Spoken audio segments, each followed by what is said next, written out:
Hello everybody, my name is Partha from 5B Chitrakoota school.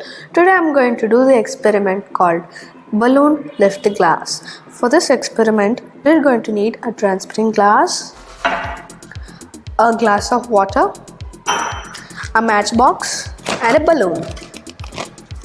Now first I'll take the transparent glass and the balloon. Now I'll keep it on. You can see that nothing happens here, but when I do this, it happens. First take some water and wipe it on the balloon. And next I'm going to light a matchstick and put it inside.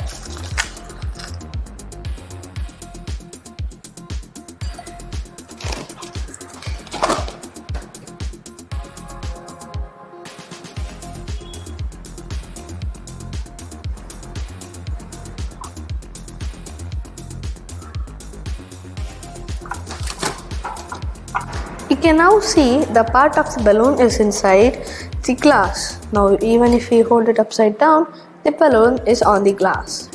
And even the balloon can lift the glass up. This is because that fire needs oxygen to burn. When we cover the oxygen by the balloon, the fire uses the oxygen inside the glass and then asks for more water of the outside surrounding area. So while taking oxygen, it will pull the balloon down. So this has happened because of that. Thank you.